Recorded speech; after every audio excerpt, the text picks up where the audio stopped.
Hello friends, இன்னைக்கும் நீங்க பார்க்க போறது ஒரு வித்தியாசமான சர்ச்சையான மோசமான படம். இந்த படத்தோட பேரு அப்பேஷனேட்டா. 1974ல வெளியான படம். இந்த படத்தோட கிளைமாக்ஸ் சத்தியமா ஏத்துக்க முடியாது, அவ்வளவு கன்றாவியா இருக்கும். இந்த மாதிரி சர்ச்சையான படத்தை விரும்புறவங்க மட்டும் இந்த வீடியோவை கண்டினியூ பண்ணுங்க.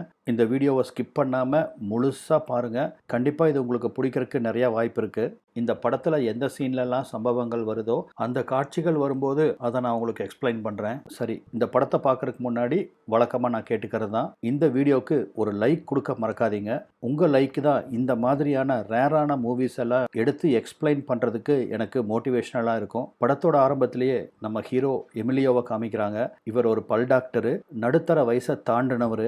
தம் மகளோட பெஸ்ட் ஃப்ரெண்டை தன்னோட படுக்கை அறைக்கு கூப்பிட்டு வந்திருக்காரு. அந்த பொண்ணு பேரு நிக்கோலா. அதுக்கு ஜஸ்ட் 18 வயசு தான் ஆகுது. உள்ளுக்குள்ள வந்ததும் அந்த பொண்ணு நம்ம ஹீரோவை பெட்ல படுக்க வைக்கிறா. அவரோட துணியெல்லாம் கழட்டுறதுக்கு ஹெல்ப் பண்றா. தன்னோட துணியும் கழட்டி வீசிட்டு ரெண்டு பேரும் பெட்ல மும்முரமா லவ் பண்றாங்க. இவங்க ரெண்டு பேரும் பல மாசங்களா யாருக்கும் தெரியாம இந்த மாதிரி கள்ள உறவுல ஈடுபட்டு இருக்காங்க. இவரோட பொண்ணு, அவ தான் நம்ம படத்தோட நாயகி. அவ பேரு யூஜீனியா. அவ அடிக்கடி இந்த நிக்கோலாவை தன்னோட வீட்டுக்கு கூட்டிட்டு வருவா குரூப் ஸ்டடி பண்றதுக்கு. இந்த வீட்டில் பார்த்தீங்கன்னா எமிலியோவோட மனைவி அலிஷியா.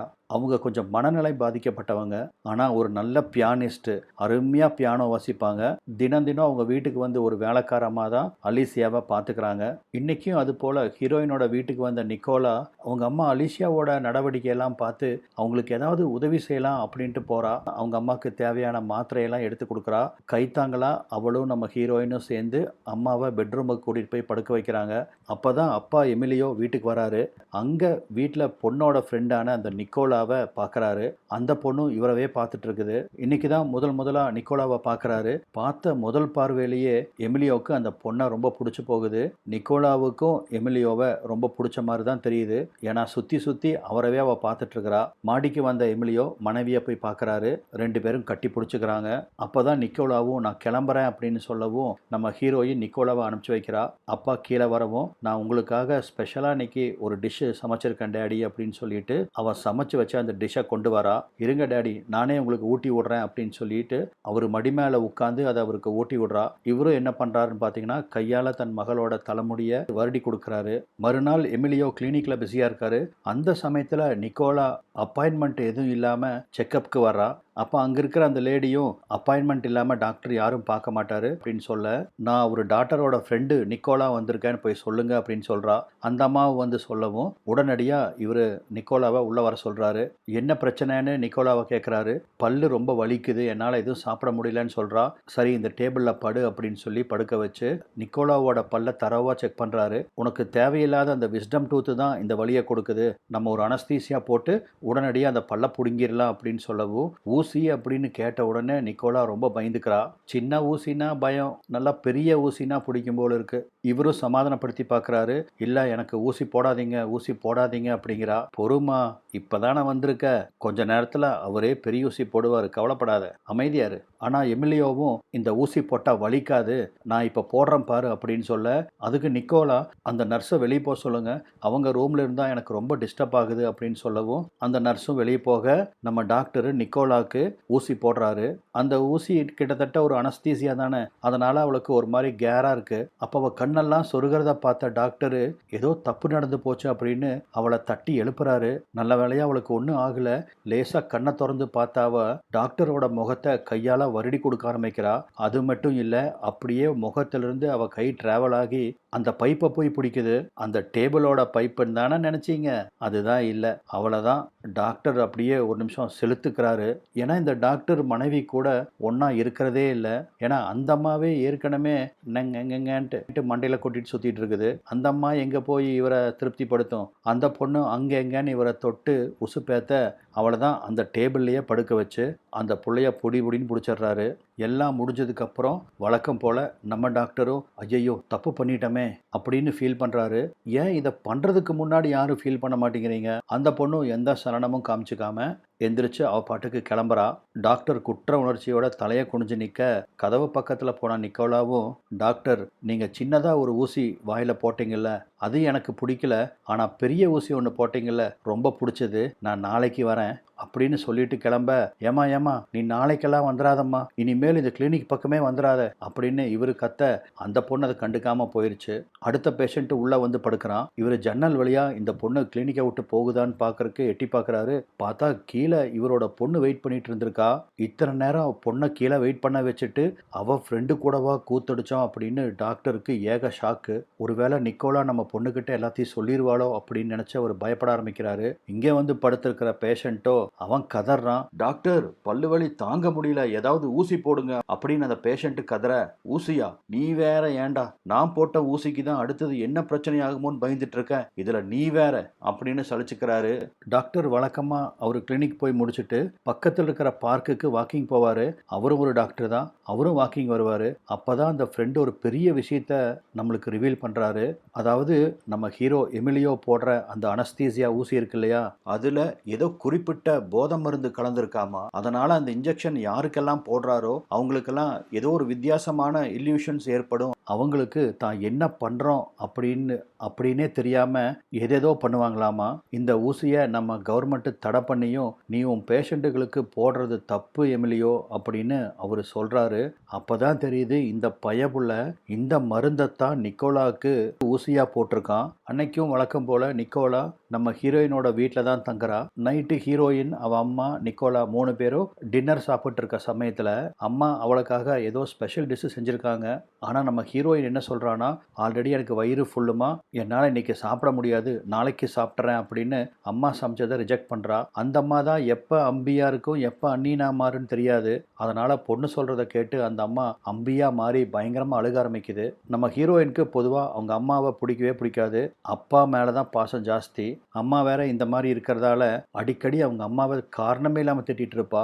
இப்போ அப்படித்தான் அம்மா கூட சண்டை பிடிச்சிட்டு அவ பாட்டுக்கு பாதி சாப்பாட்டில் எந்திரிச்சு ரூமுக்கு போயிடுறாளா. அம்மா அவங்க ரூம்ல போய் உட்காந்து அழுகிறத பார்த்த நிக்கோலா வாண்டடா அந்த அம்மா ரூமுக்கு போய் அவங்களுக்கு ஆறுதல் சொல்றா. ஏன்னா இந்த அம்மாவை கைக்குள்ள போட்டு வச்சுக்கிட்டா அடிக்கடி இந்த வீட்டுக்கு வந்துட்டு போயிட்டு இருக்கலாம். அதன் மூலமா நம்ம டாக்டரோட மைனர் கொஞ்சம் பார்த்துக்கலாம் இல்லையா, அதுக்கு தான் இந்த அம்மா கூட தானா போய் ஒட்டிக்கிறா. இந்த அம்மாவும் நிக்கோலாவை நல்ல பொண்ணுன்னு நினச்சிட்டு அவ கூட ரொம்ப க்ளோஸாக பழக ஆரம்பிக்கிறாங்க. உடனே என்ன பண்ணுதுன்னு பாருங்க, என்னோட துணியெல்லாம் உனக்கு காமிக்கிறேன் பாருன்னு சொல்லி வார்ட்ரோப்பை திறந்து அந்த அம்மாவோட துணி எல்லாத்தையும் நிக்கோலாவுக்கு காமிக்குது. இந்த ட்ரெஸ்ஸை நீ போட்டு பாரு அப்படின்னு சொல்லி ஒரு ட்ரெஸ் எடுத்து கொடுக்க நிக்கோலாவும் அதை போட்டு பார்க்குறா. அந்த சமயத்தில் நம்ம ஹீரோயின் உள்ள வந்துடுறா. வந்தவ அந்த அந்த குறிப்பிட்ட ட்ரெஸ்ஸை நிக்கோலா போட்டிருக்கிறத பார்த்து கோவப்படுறா. மறுநாள் பார்த்தீங்கன்னா காலேஜ் முடிஞ்சு ஹீரோயினும் நிக்கோலாவும் ஒன்னா தான் ஹீரோயின் வீட்டுக்கு வரதா பிளானு. ஆனால் இன்னைக்குன்னு பார்த்தீங்கன்னா நம்ம ஹீரோயின், நீ வீட்டுக்கு போ, நான் என் பாய் ஃப்ரெண்டு கூட பைக்கில் ஒரு ரவுண்ட் அடிச்சுட்டு வரேன் அப்படின்னு சொல்லிட்டு அவன் பாய் ஃப்ரெண்டு கூட பைக்கில் ஏறி கிளம்புறா. ஆனால் நம்ம ஹீரோயினுக்கு தெரியாது அவங்க அப்பா அவளை வாட்ச் பண்ணிட்டு இருக்காரு அப்படின்னு. இவ பாய் ஃப்ரெண்டு கூட போறாளா, அதை அப்பா பார்த்துட்றாரு. பொண்ணை எவனாவது ஒரு தடவைக்கு 2 தடவை பார்த்தாலே அவங்க கூட சண்டைக்கு போவார். இப்போ எவனோ ஒருத்தன் அவன் பின்னாடி ஏறி உட்காந்துட்டு ரொம்ப க்ளோஸாக அவனை கட்டி பிடிச்சிட்டு போகிறத பார்த்தா சும்மா இருப்பாரா. ஆனால் நிக்கோலா அப்பா அவளை பார்க்கறத பார்த்துட்றா. இவர் காரை பார்த்தோன்னா சரி இவர் கூட காரில் போயிடலாம் அப்படின்னு ஓடி வந்து காரில் ஏறலான்னு பார்த்தா இவரு நிக்கோலாவை கண்டுக்கவே இல்லை. பொண்ணை ஃபாலோ பண்ணிட்டு அந்த பைக்கை துரத்திட்டு போறாரு. அதுக்கப்புறம் அவங்க எங்கே போனாங்கன்னு தெரியல. கோபத்தோடய வீட்டுக்கு வந்துடுறாரு. ஆனால் அதுக்கு முன்னாடியே நம்ம ஹீரோயின் வீட்டுக்கு வந்துட்டா.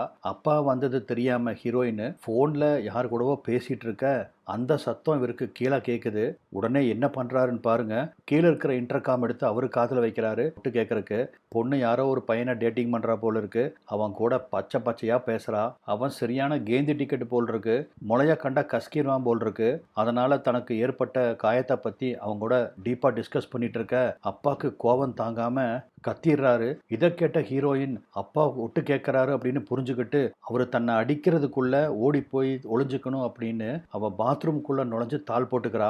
அப்பாவும் அவளை துரத்திட்டே ஓடி வந்து பாத்ரூம் கதவை தட்டுறாரு. இப்ப நீ கதவை திறக்கறியா இல்ல நான் கதவை உடைச்சிட்டு வரட்டுமா அப்படின்னு கத்துறாரு. அவர் கத்துறத பார்த்து பயந்து போன ஹீரோயின் நடுங்கினபடி அந்த பாத்ரூமோட மூலையில போய் உட்காந்துக்கிறா. ஆனா கோபம் தலைக்கேறி இருந்த அப்பா எப்படியோ அந்த பாத்ரூமை எட்டி உதைக்க அது ஓப்பன் ஆயிருது. உள்ள வந்து பொண்ணை தலைமுடிய பிடிச்சி இழுத்து அவ துணிமணி எல்லாத்தையும் ஈவிரக்கம் இல்லாம கிழிக்கிறான். பொண்ணு அப்படியே பிறந்த மேனியா அங்க நிக்குது. உடனே முகத்துல, அவ மார்புல, முன்னாடி பின்னாடின்னு எல்லா இடத்தையும் தேடுறான். நீ சொல்லிட்டு இருந்த காயம் எங்க அப்படின்னு பைத்தியக்கார மாதிரி கத்தவும், அந்த பொண்ணும் அப்பா என்னை விட்டுருங்கப்பா, நான் அந்த மாதிரிலாம் எதுவும் பண்ணலப்பா, எனக்கு எந்த காயம் ஏற்படலப்பா அப்படி இப்படின்னு அதுவும் கதறு கதறுன்னு கதறுது. பொண்ணோட உடம்புல எந்த காயமும் இல்லை அப்படிங்கிறத தெரிஞ்சதுக்கு அப்புறம் தான் இந்த ஆள் ரிலாக்ஸ் ஆகுறான். ரொம்ப ஸ்ட்ரேஞ்சா இருக்கு. துணியை பிடிச்சி கிழிச்சு நிர்வாணமாக்கி தான் கண்டிப்பீங்களா? என்னவோ போங்கடா, கண்டிப்புன்னு இப்படி ஒரு கேவலத்தை எந்த அப்பனும் பண்ண மாட்டான். அப்பதான் பொண்ணு தனக்கு முன்னாடி ஒட்டு துணி இல்லாம நிக்கிறத பார்த்தவன் ஒரு டவல் எடுத்துட்டு வந்து பொண்ணை போத்தி அப்படியே தூக்கிட்டு வந்து அவளை படுக்க வைக்கிறான். ஒன்றும் இல்லம்மா படு அப்படின்னு சொல்லி படுக்க வைக்க அந்த பொண்ணு பயங்கரமா அழுகுது. நான் உங்க பொண்ணுப்பா, அப்படியெல்லாம் தப்பு பண்ணிடுவேனா, என்னை போய் தப்பா நினைச்சிட்டீங்களே, நான் சும்மா விளையாட்டுக்காக அப்படி பண்ணினேன்ப்பா அப்படின்னு சொல்லி அழுகவும் டாக்டருக்கும் அழுக வருது. நான் பண்ணினது தப்புதாம்மா, நீ என்னோட பொண்ணு தான், எனக்கு புரிஞ்சது, நீ படுத்து தூங்கு அப்படின்னு பொண்ணை படுக்க வச்சுட்டு மனசுல ஒருவித பாரத்தோட தூங்க போறாரு. அன்னைக்கு கிளினிக்கை முடிச்சுட்டு வீட்டுக்கு வந்த அப்பா அங்க நிக்கோலாவை பாக்குறாரு. நிக்கோலாவும் இவரை பாக்குறா. ஆனா ரெண்டு பேரும் எதுவும் நடக்காத மாதிரி கேஷுவலா பார்த்துட்டு அவங்க வழியில போயிடுறாங்க. அந்த பொண்ணுக்கும் நம்ம ஃப்ரெண்டோட அப்பா கூட போய் படுத்துட்டோமே அப்படிங்கிற ஒரு குற்றணர்ச்சி இருக்கிற மாதிரி தெரியல. மறுநாள் காலையில நம்ம ஹீரோயின் ஸ்கூலுக்கு போகல. அதனால ஸ்கூல் முடிச்சுட்டு நேரா நிக்கோலா இங்கே தான் வர்றா. அந்த மருந்து எடுத்துட்டு வாமா, அவ வயிற்று வலியில துடிச்சிட்டு இருக்கா அப்படின்னு சொல்லி கபோர்டில் ஒரு மருந்தை சொல்ல அதை நிக்கோலா எடுத்துட்டு போறா. அதை கொண்டு போய் மகிட்ட கொடுக்க மகளும் மாத்திரையை போட்டு முழுங்குறா. ஐயோ வயிறு வலிக்குதேன்னு வயிற்றை பிடிச்சிட்டு அப்படியே குறுகி படுத்திருக்காளா. பாவம் போடு, நேற்று நைட்டு நம்ம சமைச்ச சாப்பாட்டை சாப்பிட்டு தான் ஃபுட் பாய்சன் ஆயிடுச்சோ என்னவோ அப்படின்னு பயந்து போன அம்மாவும் மகளுக்காக ஆசையா டீ போட்டு எடுத்துட்டு வராங்க. ஆனா இந்த குரங்கு பாருங்க, வல்லுன்னு அவங்க அம்மாட்ட கத்துறா. அவங்க அம்மாவே விருக்குன்னு ஒரு நிமிஷம் பயந்துக்கிறாங்க. முதல்ல இந்த ரூமை விட்டு போங்க அப்படின்னு கத்த அம்மா வாடின முகத்தோட ரூமை விட்டு வெளியே போயிடுறாங்க. நிக்கோலா தான் நம்ம ஹீரோயினை சமாதானப்படுத்தி வா கொஞ்சம் காத்தோட்டமா வீட்டோட கார்டன்ல போய் உட்காரலான்னு கூப்பிட்டு வரா. ஆக்சுவலா நம்ம ஹீரோயினுக்கு வயிற்று வலினா அந்த பீரியட்ஸ் அப்ப வர்ற அந்த வயிற்று வலி. அப்பதான் நம்ம ஹீரோயினும் நிக்கோலா கிட்ட உனக்கு இந்த மாதிரி பீரியட்ஸ் ஆகும்போது வயிற்று வலி வந்திருக்கான்னு கேட்குறா. ஓ வந்திருக்கே அப்படின்னு அவளும் சொல்றா. அப்படி வந்தபோது உனக்கு ஏதாவது ஸ்ட்ரேஞ்ச் ஃபீலிங்ஸ் வந்துச்சா? எனக்கு என்னவோ என் பாய் ஃப்ரெண்டு கூட உறவு வச்சுக்கணும் போல தோணுது, அவனை என்னென்னவோ பண்ணணும் அப்படிங்கிற ஃபீலிங் எனக்கு வருது, உனக்கு அந்த மாதிரி ஏதாவது ஏற்பட்டிருக்கா அப்படின்னு கேட்க நிக்கோலாக்கு அந்த சமயத்தில் ஹீரோயினோட அப்பா ஞாபகம் தான் வருது. அன்னைக்கு போட்டாரே ஒரு பெரிய ஊசி, அந்த ஊசி தான் அவளுக்கு ஞாபகம் வருது. அதை மனசில் வச்சுட்டு நிக்கோலாவும் ஆமாமா இந்த மாதிரி வயிறு வலி வரும்போது ஒரு ஊசி போட்டால் நல்லாயிருக்கும் அப்படின்னு எனக்கும் தோணும் அப்படின்னு இன்டைரக்டாக சொல்கிறா. மறுநாள் அப்பா கிளினிக்கு கிளம்பி போகிற சமயத்தில் நம்ம ஹீரோயின் கிட்ட உங்கள் அம்மாவோட மனநிலைமை நாளுக்கு நாள் மோசமாக போயிட்டுருக்கு, அவங்கள ஒரு நல்ல மனநல காப்பகத்தில் கொண்டு போய் சேர்த்தலான்ட்டு இருக்க, உனக்கு இது சம்மதமா அப்படின்னு பொண்ணை கேட்கவும் பொண்ணுக்கு அம்மா இருந்தா என்ன இல்லாட்டி என்ன எனக்கு ஒன்றும் பிரச்சனை இல்லை அப்படின்னு அப்பாவுக்கு கணத்தில் ஒரு முத்தம் வச்சுட்டு போயிடுறா. இவரும் தன்னோட ஃப்ரெண்டான அந்த மனநல காப்பகத்து டாக்டரை வந்து பார்க்குறாரு. அவரும் ஒரு ஹாஸ்பிட்டல்லாம் சுற்றி காமிக்கிறாரு. இங்கே மட்டும் உங்கள் மனைவியை கொண்டு வந்து அட்மிட் பண்ணிட்டீங்கன்னா அவங்கள பழையபடி குணமாக்கி அனுப்பிச்சிருவோம் அப்படின்னு உறுதியாக சொல்கிறாரு. நல்லபடியாக அவங்கள பார்த்துக்குவாங்க அப்படின்னு சொல்லிட்டு இருக்கவே பக்கத்து ரூமில் ஒரு மனநிலை சரியில்லாத ஒரு பெண்ணு ரூமை விட்டு வெளியே வர அங்கே வந்த நர்ஸு புடனிலேயே ஓங்கி போட்டு வா உள்ள அப்படின்னு இழுத்துட்டு போகிறா. இதை பார்த்ததும் நம்ம டாக்டருக்கு இதுதான் நீங்கள் அவங்க மேலே காமிக்கிற அன்பா அப்படின்னு நினச்சிக்கிறாரு. அதனால் இப்போதைக்கு மனைவியை அங்கே சேர்த்த வேண்டாம் அப்படின்னு முடிவு பண்ணிடுறாரு. எப்போ அப்பா பொண்ணை வந்து இன்னொரு பாய் ஃப்ரெண்டு கூட பார்த்தாரோ அன்னையிலிருந்து அவர் தான் நம்ம ஹீரோயினை கொண்டு வந்து ஸ்கூலில் விடுறது, திருப்பி கூட்டிகிட்டு போகிறது. அப்படி அன்னைக்கு பொண்ணை கூப்பிட்டு போகிறதுக்காக சாயந்தரம் அவர் வந்திருக்க பொண்ணும் இன்னைக்கு நம்ம ஒரு ஹோட்டலுக்கு போகலாம் அப்படின்னு சொல்ல அப்பாவும் சம்மதிக்கிறாரு. ஆனால் நிக்கோலாவும் வரணும் அப்படின்னு அடம்பிடிக்கிறா. நிக்கோலாக்கு இவங்க கூட வர்றதுக்கு கொஞ்சம் தர்ம சங்கடமாக இருக்குது. ஃப்ரெண்டோட அப்பா அவரவே போட்டிருக்கோம், அவர் கூடவே ஃப்ரெண்டை வச்சுட்டு எப்படி வருது அப்படின்னு யோசிக்கிறா.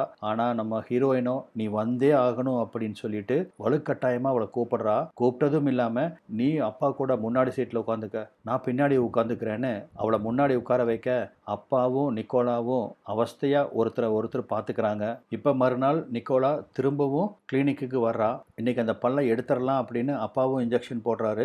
இன்ஜெக்ஷன் போட்ட அடுத்த சில நொடிகள்லேயே அவள் அப்படியே மயங்குறா. உடனடியாக அவங்க ரெண்டு பேரும் திரும்பவும் கிளினிக்குள்ளேயே சம்பவம் பண்ணுறாங்க. இந்த காட்சி செம தரமாக இருக்கும். அப்போ தான் மேட்டரெல்லாம் முடிச்சதுக்கப்புறம் அப்பாவும் நிக்கோல்கிட்ட என்ன சொல்கிறாருன்னா, நான் இன்னைக்கு உனக்கு போட்ட மருந்து வெறும் சலைன் வாட்டர் தான், அனஸ்தீசியா கொடுக்கவே இல்லை அப்படின்னு சொல்லவும் நிக்கோலாக்கு முகமே மாறுது. அவள் வேணுன்ட்டே இவர் கூட மேட்ரு பண்ணணும் அப்படின்னு தான் மயங்கின மாதிரி நடிச்சிருக்கா. இதனால் கோவப்பட்ட நிக்கோலும் சி நீ ரொம்ப மோசம் அப்படின்னு செல்லமாக கோவச்சிட்டு போகிறா. மறுநாள் அப்பா நேற்று கிளினிக்கில் நடந்ததை பற்றி யோசிச்சுட்டு உட்காந்துருக்க அந்த சமயத்தில் அங்கே வந்த ஹீரோயின் அப்பாவோட பக்கத்தில் வந்து உட்கார்றா. அப்போ தான் அப்பா நோட் பண்ணுறாரு, மகளோட ட்ரெஸ்ஸிங்கே ரொம்ப மோசமாக இருக்குது. லேசான ஒரு துணி போட்டிருக்கா, உள்ளுக்குள்ளே எதுவுமே போடல, எல்லாமே அப்படியே வெட்ட வெளிச்சமாக தெரியுது. இதனால் ரொம்ப தர்ம சங்கடப்பட்ட அப்பாவும் என்னம்மா இது ட்ரெஸ் போட்டிருக்க அப்படின்னு பொண்ணை தள்ளி போக சொல்லிடுறாரு. ஆனால் பொண்ணோட ட்ரெஸ்ஸிங்கும் சரி நடவடிக்கையும் சரி ரொம்ப வித்தியாசமாக இருக்குது. எப்பவுமே அவள் உடம்பு தெரிகிற மாதிரி துணி போட மாட்டா. ஆனால் இன்னைக்கு ஏன் அப்படி பண்ணுறா அப்படின்னு தெரியல. ரெண்டாவது அவள் விபரீதமாக ஏதோ பண்ண போகிறா அப்படிங்கிறது மட்டும் புரியுது. அது என்னங்கிறது சில காட்சிக்கு அப்புறம் நமக்கே தெரியும். மறுநாள் நிக்கோலாவும் நம்ம ஹீரோயினும் சேர்ந்து இன்னைக்கு ஏதாவது ஷாப்பிங் போகலாம் அப்படின்னு முடிவு பண்ணுறாங்க. அதனால சர்ப்ரைசிங்காக அப்பாவோட கிளினிக்கு வர, அப்பா இன்னைக்கு எங்களை கண்டிப்பாக நீ ஷாப்பிங் கூப்பிட்டு போகணும் அப்படின்னு சொல்லவும், ஓ அது வேறையா, சரி வாங்க போகலாம் அப்படின்னு ரெண்டு பொண்ணுகளையும் ஒரு துணி கடைக்கு கூப்பிட்டு வராரு. அங்கே வந்தால் அந்த பொண்ணுக கன்றாவியாக துணி எடுக்குதுங்க. இந்த 2 பீஸு சிங்கிள் பீஸு அப்படின்னு அது பார்த்தா ஒரு ரிப்பன் மாதிரி தான் இருக்குது. இதை வச்சு மறைக்க வேண்டியது எதையும் மறைக்க முடியாது. ஆனால் அந்த பொண்ணுக எது தெரிஞ்சா எனக்கு என்ன அப்படின்னு துணி எடுக்கிறாளுங்க. அந்த ட்ரெஸ்ஸையெல்லாம் பார்த்து அப்பங்கார ஒரு மாதிரி கிளுகிழுப்பாய் உட்காந்துருக்கிறான். ஷாப்பிங் முடிச்சுட்டு சரி வாங்க வீட்டுக்கு போகலாம் அப்படின்னு அப்பா ரெண்டு பொண்ணுகளையும் கூப்பிட, மகக்காரியும் இல்லைப்பா நாங்கள் ரெண்டு பேரும் ஒரு பார்ட்டிக்கு போகிறோம், நீங்கள் வேணால் வீட்டுக்கு போங்க, நாங்கள் ஜாலியாக பஸ் ஏறி போகிறோம் அப்படின்னு சொல்லிட்டு அப்பாவை கழட்டி விட்டு இந்த ரெண்டு பொண்ணுகளும் பஸ்ஸில் ஏறுறாங்க.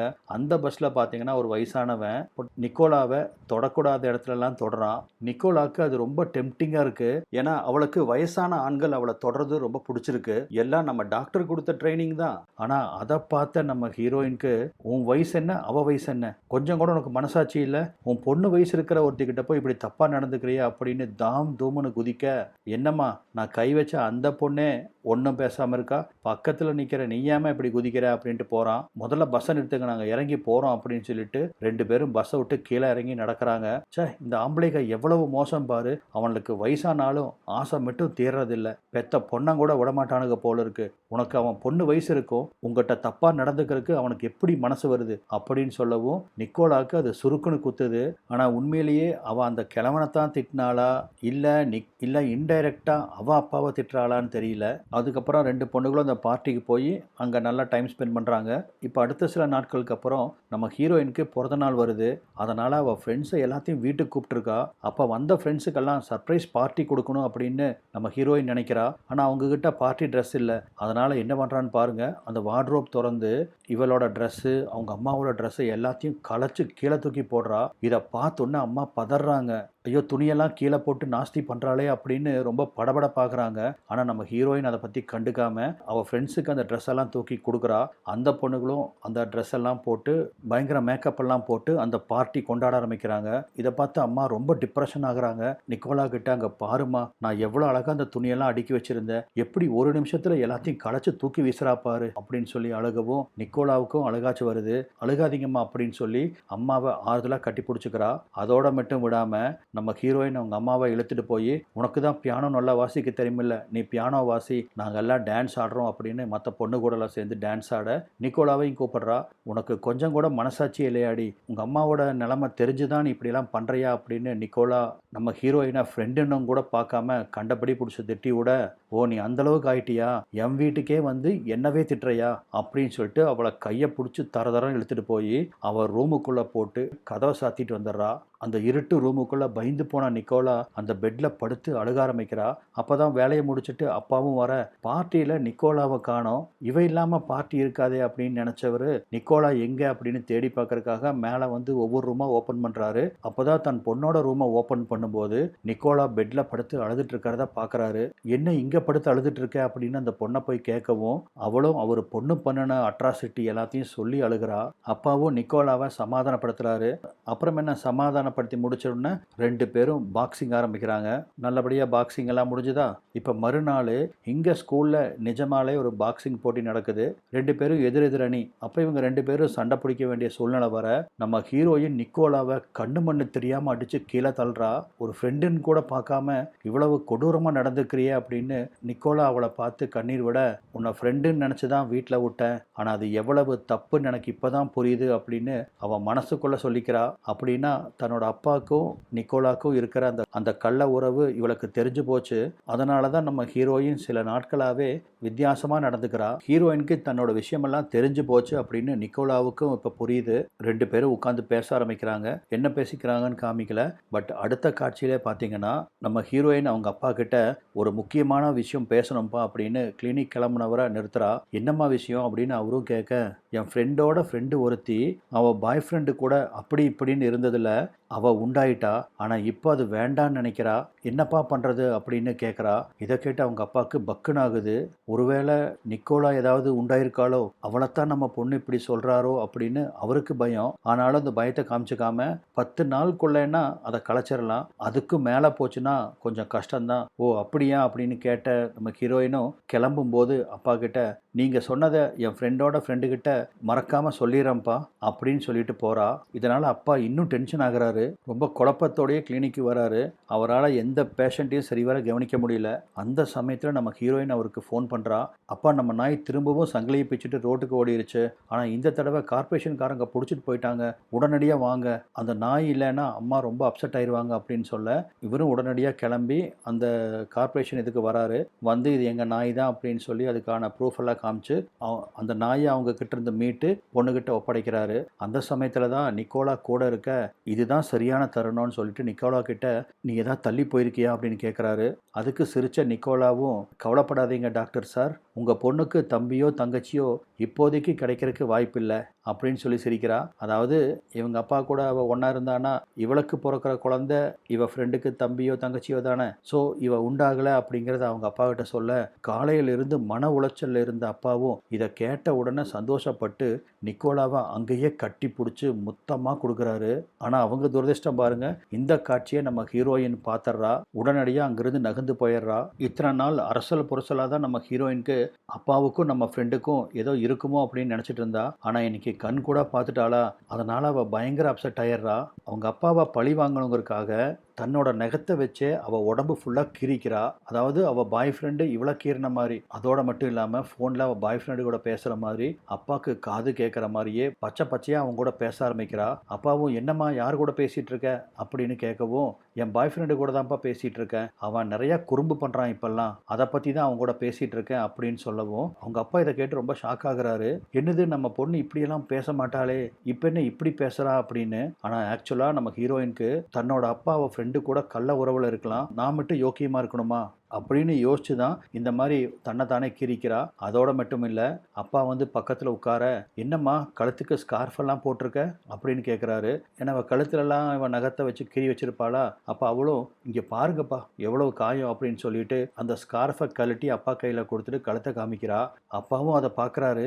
உணர்ச்சி வசப்பட்ட பொண்ணு அவள் துணி எல்லாத்தையும் கழட்டி உடம்பு ஃபுல்லாக இருக்கிற காயத்தை அப்பா கிட்ட காமிக்கிறா. இதோ இங்கே பாரு அங்கே பாருன்னு அவளோட அங்கங்கள் ஒவ்வொன்றையும் அப்பா கிட்ட காமிக்க, பைத்தியக்காரி எல்லா இடத்துலையும் நகத்தை வச்சு கீறி இருக்கிறா. அப்பாவும் அதை இப்போ என்னன்னு பார்த்துட்டு இருக்க, அம்மா சட்டுன்னு அந்த ரூமுக்குள்ளே வந்துடுறா. பெத்த மகளையும் அப்பனையும் இந்த மாதிரி ஒரு கோலத்தில் பார்த்த உடனே அவங்களுக்கு அதிர்ச்சி தாங்க முடியல. ஓடி வந்து புருஷனை போட்டு உழுக்குறாங்க. நீ எல்லாம் ஒரு மனுஷனா, பெத்த பொண்ணு கூடவே உறவு வச்சுக்கிறியே, நீ எல்லாம் நல்லா இருப்பியா அப்படி இப்படின்னு அவரை போட்டு உழுக்குன்னு உழுக்க, அவரும் கதறாரு, இங்க எந்த தப்பும் நடந்துடல, நானும் எந்த தப்பு பண்ணல, உன் பொண்ணு ஏதோ பைத்தியகாரத்தனமா பண்ணிட்டு இருக்கா, அதை என்ன நான் விசாரிச்சுட்டு இருக்கேன் அப்படின்னு சொல்லி பார்க்குறாரு. ஆனால் மனைவி அதை நம்ப தயாரா இல்லை. நீ என்னமோ பண்ணு போ அப்படின்னு கோவத்தில் மனைவியை பிடிச்சி பெட்ல தள்ளி விடுறாரு. ஐயோ என் பொண்ணை நாசம் பண்ணிட்டானே அப்படின்னு கத்திட்டு அம்மாவும் பெட்லேயே மயங்கிடுறாங்க. உடனடியாக அப்பா அம்மாவை ஹாஸ்பிட்டலில் கூட்டிட்டு போய் அட்மிட் பண்ணுறாரு. அங்கே அவங்களுக்கு தீவிரமான ட்ரீட்மெண்ட் நடக்குது. அப்பா ரொம்ப வருத்தத்தோட மனைவி பக்கத்தில் உட்காந்துருக்க, அப்போ அங்கே நர்ஸு ஒரு பெரிய பூங்கத்தை கொண்டு வந்து வைக்கிறாங்க.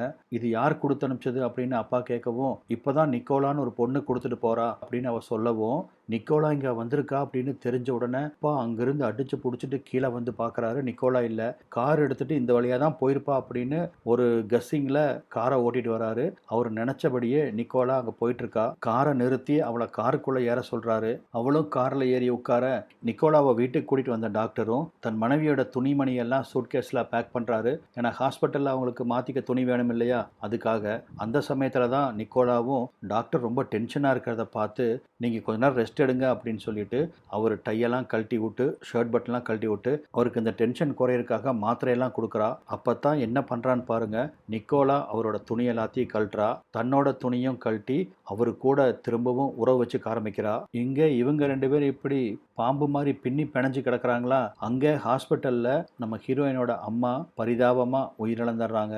அம்மா இறந்து போக அந்த செய்தியை அப்பா கிட்ட சொல்லலாம் அப்படின்னு வீட்டுக்கு வந்து கதவை திறந்து பார்த்தா அப்பாவும் தன்னோட ஃப்ரெண்டும் ஒரே பெட்டில் ஒன்றா படுத்திருக்கிறத அவள் பார்க்குறா. அவளுக்குள்ள இவங்களை பழி வாங்கணும் அப்படின்னு ஒரு வெறி வருது. அப்போ தான் அவள் ஒரு காரியம் பண்ணுறா. இதைத்தான் நான் ஆரம்பத்திலே சொல்லியிருந்தேன், இந்த படத்தில் ஜீரணம் பண்ண முடியாத ஒரு காட்சி அப்படின்னு. அப்போ தான் அங்கே என்ன நடக்குதுன்னு பாருங்க. எனக்கு தாகமாக இருக்கு, தண்ணி கொண்டு வா அப்படின்னு அப்பா நிக்கோலா கிட்ட கேட்க, நிக்கோலா அவருக்கு தண்ணி எடுக்கிறதுக்காக கீழே போகிறா. அந்த சமயத்தில் பொண்ணு அப்பா பக்கத்தில் வந்து எரிஞ்சிட்டு இருந்த லைட்டை ஆஃப் பண்ணுறா. அவள் துணிகள் எல்லாத்தையும் கழட்டி கீழே போட அந்த லேசான வெளிச்சத்தில் அவள் அங்கங்கள் மட்டும் ஒரு அவுட்லைனாக அவருக்கு தெரியுது. அடுத்தது என்ன பண்ணுறான்னு பாருங்க. இவ போய் அவங்க அப்பா கூட அவள் மனசில் இருந்த இத்தனை நாளத்து ஏக்கம், ஆசை, தாபம், மோகம் இதை எல்லாத்தையும் தான் சொந்த அப்பா கிட்ட தீர்த்துக்கிறா. நிக்கோலா வர்றதுக்குள்ள அங்கிருந்து போயிடணும் அப்படின்னு நம்ம ஹீரோயின் அந்த ரூமை விட்டு வெளியே போறா. இந்த காட்சியிலலாம் பார்த்தீங்கன்னா அவள் துணியே போட்டிருக்க மாட்டா. அதெல்லாம் தெளிவாக காமிப்பாங்க. நம்ம ஹீரோயின் அந்த பக்கம் போயிடுறாளா. நிக்கோலா திரும்பவும் வந்து ஃப்ரெண்டோட அப்பா பக்கத்தில் படுத்துக்கிறா. மறுநாள் காலையில் வெடியுது. ஜன்னல் பக்கமாக நின்று அப்பா கீழே பார்த்துட்டு இருக்க அந்த சமயத்தில் தன்னோட பொண்ணும் நிக்கோலாவும் ஒன்றா சேர்ந்து வெளியே போகிறாங்க. ஆனால் அவருக்கு தெரியும் நேற்று நைட்டு அவர் என்ன பண்ணாரு அப்படின்னு. சொந்த பொண்ணு கூடவே இப்படி ஒரு தப்பு பண்ணிட்டோமே அப்படின்னு கூனி குறுகி தலையை குனிஞ்சபடி அந்த ஜன்னல் ஓரத்தில் நிற்கிறாரு. அவருக்கு தெரியும் இந்த பாவத்திலிருந்து நம்ம மீண்டு வர முடியாது அப்படின்னு. ஏதோ ஒரு மோகத்தில் இந்த 3 பேரும் உறவுகளை பற்றி யோசிக்காம அவங்க ஆசைகளை தீர்த்துக்கிட்டாங்க. இதோட இந்த படம் முடியுது. நான் ஆரம்பத்திலேயே சொன்னேன் இந்த படத்தோட முடிவு ஏற்றுக்கவே முடியாத ஒன்று அப்படின்னு. உங்களுக்கு அதை ஏன் சொன்னேன்னு இப்போ புரிஞ்சிருக்கும்.